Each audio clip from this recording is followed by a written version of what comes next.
విశాలం చేసి అభివృద్ధి చేసి ఒక డివైడర్ పెట్టి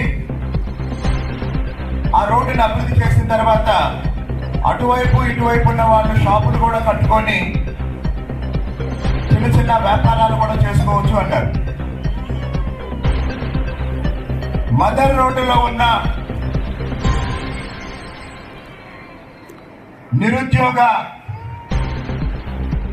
యువకులందరికీ ఈ సందర్భంగా నేను చెప్పేది ఏంటంటే, ఒక 20 మంది చదువుకున్న వాళ్ళు, జీవితంలో ఏదైనా సాధించాలని కష్టపడడానికి సిద్ధంగా ఉన్న వాళ్ళు, ఏదైనా ఒక వ్యాపారం చేయాలి అనే ఆలోచన ఉన్న వాళ్ళు ఏం చేస్తారో డీటెయిల్డ్ గా మీ ఆలోచనలన్నీ ఒక పేపర్ మీద పెట్టి నా దగ్గరికి తీసుకురండి. 20 మందికి ఒక్కొక్కరికి 5 లక్షలు ఇస్తాను.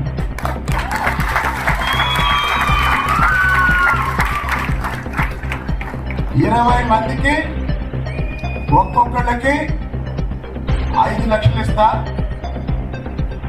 2 సంవత్సరాల తర్వాత ఈ 20 మంది ఆ 5 లక్షలు 2 సంవత్సరాల తర్వాత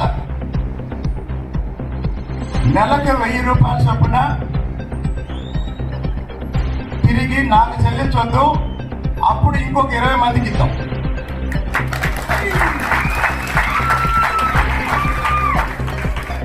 ఆ ₹1,00,00,000ని 20 మందికి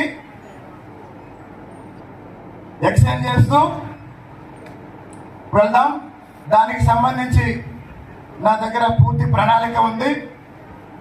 ఇప్పటికే నేను ప్రచార సమయంలోనే నాగు, కిరణ్, అలాగే మామిడి శరత్, ఇలా కొంతమంది మీకు చెప్పాను కదా, మీరేదైనా బిజినెస్ పెట్టండి, నేను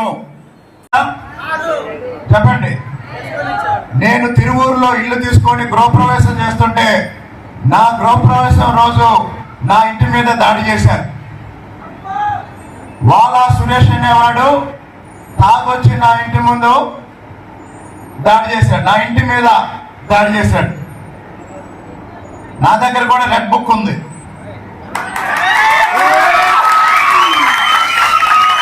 అలాగే ఒకరోజు రాత్రి 10 గంటల సమయంలో స్వామిదాసు ప్రచార రథం వచ్చి నా ఇంటి ముందున్న పందిరిని గుద్దిందా?